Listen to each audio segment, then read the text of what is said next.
ಇದರ ಜೊತೆಗೆ ಈಗಾಗಲೇ ಗ್ಯಾಸ್ ಸಮಸ್ಯೆ ದಿನೇ ದಿನೇ ಹೆಚ್ಚಾಗ್ತಾ ಇದೆ. ಸರಿಯಾದಂಥ ಹಂತಕ್ಕೆ ಇನ್ನೂ ಕೂಡ ಗ್ಯಾಸ್ ಸಮಸ್ಯೆ ಬಗೆಹರಿದಿಲ್ಲ. ಹೀಗಾಗಿ ಈ ವಿಚಾರ ರಾಜ್ಯ ಸರ್ಕಾರಕ್ಕೂ ಕೂಡ ತಲೆನೋವಾಗಿದೆ. ಇವತ್ತು ಸಚಿವ ಮುನಿಯಪ್ಪನವರು ಮಾತನಾಡ್ತಾ ಅನೇಕ ಸಮಸ್ಯೆಗಳಿದೆ, ಇದರಲ್ಲಿ ಕೇಂದ್ರ ಸರ್ಕಾರ ನಮ್ಗೆ ಏನು ಕೊಡಬೇಕು ಆ ರೀತಿಯಂಥ ಪಾಲನಾ ಜೊತೆಗೆ ಸರಿಯಾದಂಥ ಗ್ಯಾಸ್ ಸಪ್ಲೈಯನ್ನು ಮಾಡ್ತಾ ಇಲ್ಲ ಅನ್ನುವಂಥ ಮಾತಾಡಿದ್ರು. ಜೊತೆಗೆ ಕೇಂದ್ರದ ವೈಫಲ್ಯದಿಂದಾಗಿ ಇಷ್ಟೆಲ್ಲ ಸಮಸ್ಯೆ ಆಗ್ತಾ ಇದೆ ಅಂತ ಹೇಳಿದ್ರು.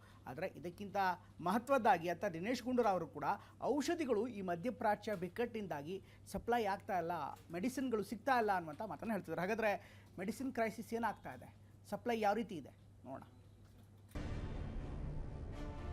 ಆಟೋ ಚಾಲಕರ ಪರದಾಟ ಮುಂದುವರೆದಿದೆ. ಲೈನಲ್ಲಿ ನಿಂತ್ಕೊಳ್ಳೋಕ್ಕೆ ಟೈಮ್ ಆಯ್ತಾ ಇದೆ. ನಾವು ಇನ್ಮೇಲೆ ಹೋಗ್ಬಿಟ್ಟು ಸಂಪಾದನೆ ಮಾಡೋದು ಹೆಂಗೆ ಏನು ಕಥೆ ಒಂದು ಗೊತ್ತಾಗ್ತಾ ಇಲ್ಲ ಸರ್. ಕೇಂದ್ರ ಸರ್ಕಾರ ಜವಾಬ್ದಾರಿಯಾಗಿ ನಿರ್ವಹಿಸಬೇಕಾಗಿತ್ತು, ಮಾಡಿಲ್ಲ. ಯುದ್ಧ ನಿಂತರೂ ಸಮಸ್ಯೆ ಕಡಿಮೆಯಾಗಿಲ್ಲ. ಗ್ಯಾಸ್ ಇಲ್ಲದೆ ಪರದಾಟ ತಪ್ಪಿಲ್ಲ. ಆಟೋ ಚಾಲಕರು ಕಳೆದ 2 ವಾರದಿಂದ ಕಂಗಾಲಾಗಿದ್ದು ನಲುಗಿ ಹೋಗಿದ್ದಾರೆ. ಹೀಗಾಗಿ ಇವತ್ತು ಸಭೆ ನಡೆಸಿದ ಮುನಿಯಪ್ಪ ಸಮಸ್ಯೆ ಕುರಿತು ಆಲಿಸಿದ್ದಾರೆ. ವಸಂತನಗರದಲ್ಲಿರುವ ಆಹಾರ ಮತ್ತು ನಾಗರಿಕ ಪೂರೈಕೆ ಇಲಾಖೆ ಕಚೇರಿಯಲ್ಲಿ ಸಭೆ ನಡೆಸಿದ ಮುನಿಯಪ್ಪ ಬಿಪಿಸಿಎಲ್, ಎಚ್ಪಿಸಿಎಲ್, ಐಒಸಿಎಲ್ ಅಧಿಕಾರಿಗಳಿಗೆ ಮಾಹಿತಿ ನೀಡಿದ್ರು. ಬಳಿಕ ಸುದ್ದಿಗೋಷ್ಠಿ ನಡೆಸಿದ ಮುನಿಯಪ್ಪ ಸದ್ಯ ಕಮರ್ಷಿಯಲ್ ಸಿಲಿಂಡರ್ ಸಮಸ್ಯೆ ಸುಧಾರಣೆಯಾಗಿದೆ, ಆಟೋ ಗ್ಯಾಸ್ನಲ್ಲಿ ಸಮಸ್ಯೆ ಬಗೆಹರಿದಿಲ್ಲ, ಕೇಂದ್ರ ಸರ್ಕಾರ ವಿಫಲವಾಗಿದೆ ಅಂತ ಕೇಂದ್ರ ಸರ್ಕಾರದ ಮೇಲೆ ಆರೋಪ ಮಾಡಿದ್ರು. ಸಾಮಾನ್ಯ ಜನರಿಗೆ ಅದನ್ನು ಅವಲಂಬಿಸಿ ಜೀವನ ಮಾಡೋರಿಗೆ ತೊಂದರೆ ಆಗಿದೆ. ಅದಕ್ಕೆ ಕೇಂದ್ರ ಸರ್ಕಾರ ಜವಾಬ್ದಾರಿಯಾಗಿ ನಿರ್ವಹಿಸಬೇಕಾಗಿತ್ತು, ಮಾಡಿಲ್ಲ ಅಂತ ನನ್ನ ಭಾವನೆ. ನಾವು ಸರ್ಕಾರಕ್ಕೆ ಒತ್ತಾಯ ಮಾಡಿದ್ದೀವಿ. ಚೀಫ್ ಸೆಕ್ರೆಟರಿಯಿಂದ ಒಂದು ಪತ್ರವನ್ನು ಬರೆಸಿದ್ದೀವಿ. ಆದಷ್ಟು ಬೇಗ ಇದನ್ನು ಅಡ್ರೆಸ್ ಮಾಡಬೇಕು. ಯಾಕಂದರೆ ಅವನ ಜೀವನ ಅದರ ಮೇಲೆ ಅವಲಂಬಿಸಿದೆ.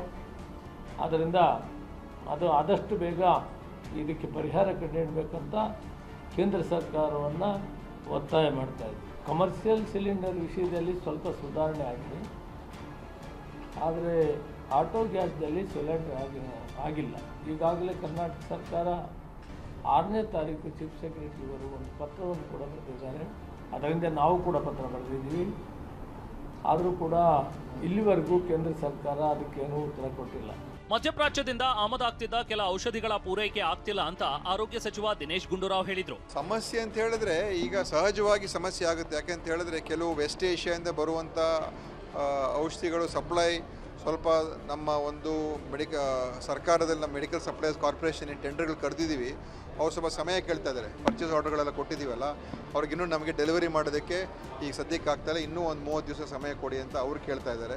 ರಾಜ್ಯ ಸರ್ಕಾರ ಕೇಂದ್ರ ಸರ್ಕಾರದತ್ತ ಬೊಟ್ಟು ಮಾಡ್ತಿದೆ. ರಾಜಕೀಯ ಬಡಿದಾಟದಲ್ಲಿ ಗ್ಯಾಸ್ ಸಿಗದೆ ಜನ ಕಂಗಾಲಾಗಿದ್ದಾರೆ.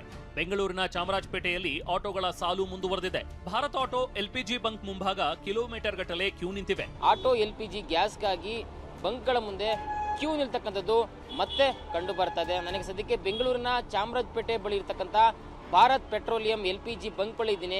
ನೀವು ಗಮನಿಸಬಹುದು, ಬೆಳಗ್ಗೆ 5 ಗಂಟೆಯಿಂದಲೂ ಕೂಡ ಇಲ್ಲಿ ಆಟೋಗಳು ಸಾಲುಗಟ್ಟಿ ನಿಂತಿದ್ದಾವೆ. ಈ ಒಂದು ಬಂಕ್ನ ಸುತ್ತಲಿನ ರಸ್ತೆಗಳು ಪೂರ್ತಿ ಆಟೋಗಳಿಂದ ಆವರಿಸಿ ಹೋಗಿದೆ. ಇಡೀ ದಿನ ಕ್ಯೂ ನಿಂತ್ಕೊಳ್ಳೋದಕ್ಕೆ ಟೈಮ್ ಆಗೋಗುತ್ತೆ. ಎಲ್ಲಿ ದುಡಿಯೋದು ಸ್ವಾಮಿ ಅಂತ ಚಾಲಕರು ಅಳಲು ತೋಡ್ಕೊಂಡಿದ್ದಾರೆ. ಬೆಳಗ್ಗೆನೆ ಬಂದಿದ್ರೆ ಬೇಗ ಸ್ವಲ್ಪ ಬೇಗ ಹೋಗಿ ಕೆಲಸ ನೋಡ್ಬೋದಾಗಿತ್ತು. ಲೇಟಾಗಿ ಬಂದವ್ರೆ, ಏನು ಮಾಡೋದು? ಇಷ್ಟ ಮೇಲೆ ನಾವು ಹೋಗಿ ಸಂಪಾದನೆ ಮಾಡೋಕೆ ಇನ್ನು ಎಷ್ಟೊತ್ತಾಗುತ್ತೆ, ಏನು ಕಥೆನೂ ಗೊತ್ತಿಲ್ಲ ಸರ್. ಕಲೆಕ್ಷನ್ ನಡುವೆ ಇಷ್ಟ ಆಗ್ತಾ ಇದೆ, ದಿನಕ್ಕೆ ಎಷ್ಟು ಬಿಡ್ತಾ ಇದೆ ನೋಡಿ ಸರ್, ಎಲ್ಲಿ ಸರ್ ಆಗ್ತಾ ಇದೆ? ಎಲ್ಲ ಲೈನಲ್ಲಿ ನಿಂತ್ಕೊಳ್ಳೋಕ್ಕೆ ಟೈಮ್ ಆಯ್ತಾ ಇದೆ. ನಾವು ಇನ್ಮೇಲೆ ಹೋಗ್ಬಿಟ್ಟು ಸಂಪಾದನೆ ಮಾಡೋದು ಹೆಂಗೆ ಏನು ಕಥೆನೂ ಒಂದು ಗೊತ್ತಾಗ್ತಾ ಇಲ್ಲ ಸರ್. ಹಾವೇರಿಯಲ್ಲಿ ಅಡುಗೆ ಸಿಲಿಂಡರ್ಗಾಗಿ ಜನ ಹೊಡೆದಾಡ್ಕೊಂಡಿದ್ದಾರೆ. ಗ್ರಾಹಕರ ಮೇಲೆ HP ಗ್ಯಾಸ್ ಏಜೆನ್ಸಿ ಸಿಬ್ಬಂದಿ ಹಲ್ಲೆ ನಡೆಸಿದ್ದಾರೆ. ರಾಜ್ಯ ಸರ್ಕಾರ ಕೇಂದ್ರದತ್ತ ಬೊಟ್ಟು ಮಾಡ್ತಿದೆ.